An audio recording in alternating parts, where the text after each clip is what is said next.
just put a gun on me, please. Get the motherfucker. Look, please don't shoot. Please. Because I don't want nobody to kill me.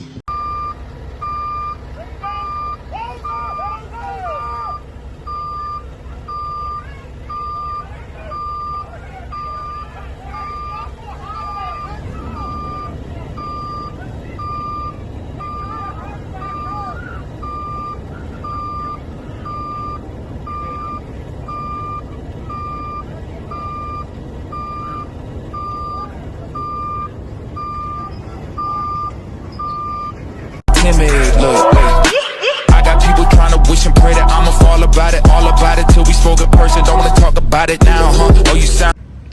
Raw video footage. The new clips from the Clyde, North Carolina dump site are wild. In one clip, you can literally see workers pulling a gun on a black truck driver as he tries to jump into another black trucker's vehicle. You hear a screaming while the gun is being pointed at her. This ain't just a misunderstanding. This looks like straight up life or death. Why did the workers think they had the right to pull a gun instead of calling the cops? Would this have gone down the same way if the truckers weren't black? And how are people supposed to feel safe doing their job if this is happening at a dump site? The internet is fired up about this. Some are calling it attempted murder. What do you think? Is this about racism, power, or both? Smash that like button, drop your raw thoughts, and subscribe because this story is only getting hotter.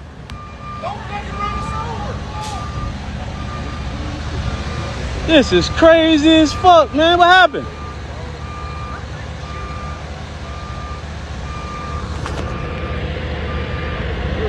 I'm done.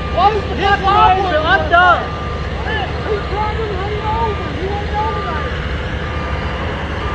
What's going on? What's going on? What's happening? You driving that truck? Huh? Go get in your truck and be a good witness. No, I ain't driving that truck. I ain't driving that truck. Phones up. Get in your vehicles. Now.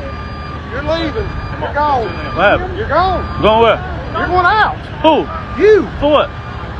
For videoing. For videoing, I'm going out. What is you talking about? Yeah. Closing. I'm done. Yeah. No, I'm done with this shit. Okay, so I have to ask, did anyone else see a video of him forcing himself on a woman or trying to touch a woman? Because I've seen a couple comments saying that they've seen a video of this thing, of a woman getting essayed by this man. I haven't seen it at all. I haven't heard about it outside of people commenting saying they've seen it. And the video I've even posted of him getting in the woman's truck is not it. They're saying that's not the video they're talking about. So has anyone else seen this video? And I know I've already mentioned this a couple times, but this was 2 months ago. This happened in August, happened in June. So there's that part. That's what I'm saying, like something is not right with this shit. Something is not sitting right. And there's, the more shit that comes out, the more questions I have. And far less answers. All this racism stuff just thrown in our faces and just chucked at us, shoved down our throats and up our asses lately. It's just crazy. All right, this is a follow-up video to the North Carolina truck driver incident at the dump site. Everybody knows what we're talking about. So I watched the press conference, and my opinion changes if all those facts are correct, which, assuming the police searched, did not find a weapon or a cell phone, that pretty much says that the facts are correct with the gentleman who the incident happened to, then obviously the landfill workers are 100% at fault. But I have a couple other things to say. So, the guy that had the weapon, I'm going to go ahead and say he is very lucky. He is very lucky that waving a weapon around like that, banging a weapon like that off the door, and just being reckless with a firearm, he is lucky that that gun did not go off and hurt somebody. Someone who needs a weapon like that to wave around and intimidate somebody and show that they're a man is in fact not one at all. So I'm very adamant about firearm safety, because that situation right there could have went It already went bad. It could have went a million times worse had the adrenaline been gone. Everybody's shaking. Everybody's, it's a tense situation. That firearm goes off, seriously injures somebody. That's how those things happen. Now I'm going to go ahead and assume that criminal charges will be filed against the gentleman, at least with the firearm, as they should be. Granted, what that gentleman said, if those are the events that happened, that guy should be convicted of a felony and not be able to possess a firearm the rest of his life for that poor firearm safety.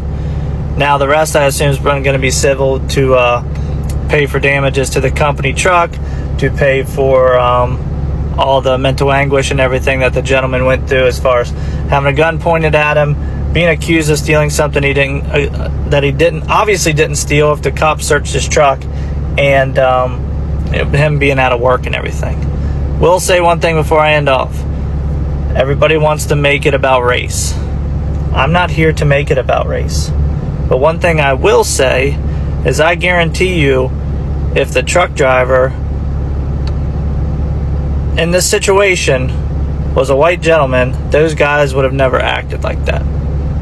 It's sick, it's disgusting, and pointing a loaded firearm at somebody, unless you have a reason, if you are protecting yourself because somebody is an immediate threat, or someone is an immediate threat to your family or your surroundings, you should never pull your firearm out and point it at somebody.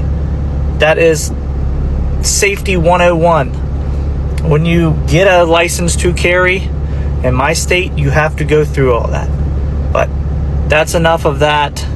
We'll see what happens. Make some more videos when we get an update. But I hope the guy that this happened to gets a nice fat check and he can go about his life. If he wants to become a truck driver again, probably not. But he can go about his life and be financially taken care of for quite a while. Y'all remember that guy that was in the 18-wheeler and his 18-wheeler almost got flipped because he showed up at a landfill site too early? They just had a press conference. Let me tell you the whole story. Number one, his name is Joseph Joins. Now, what happened was Mr. Joins showed up at a landfill site at 6:30 a.m. Now, this was before the site opened, but he was told that he can stay there by an individual that was on site because it was so close to opening time. Now, the property owner's son, he showed up. And he told him, listen, you have to move. We're not open yet. And he was very upset about it. But Mr. Joins actually said, hey, somebody told me that I could wait because you're about to open. But the owner's son said, no, you're going to have to not only go out, but you're going to get to the back of the line. Mr. Joins at one point, he gets down and he begins to go and talk to whoever it was to clarify some things. So the owner's son pops back up and said, hey, do you have my phone? And Mr. Joins is like, no. He said, you know what? You can even check my truck. I don't have it. Now, he was already a little afraid because of the fact is he had a pum on his side. Plus, there were now 5 other guys with him. He then allows him to check his truck. They can't find the phone because he says, you know what? I don't have it. Well, by this time, they're screaming at him and they're getting super aggressive. And like I said, it's about 5 of them against this one individual. And at this time, he's already started dumping, so his back end is already down. This man is now walking around with a pum out of the holster and screaming and yelling and really going after him. Mr. Joins feels super threatened. He has his little puppy in the truck with him, and so he tries to take off, but because the back is down, it's only going about 3 miles an hour. Now, before he tried to take off, there was a guy there that said he was one of the deputies or the sheriff and said if he didn't want to get arrested, he might want to get himself back in the truck and shut up. The deputy even goes so far as trying to shut the door and slams the door on his dog.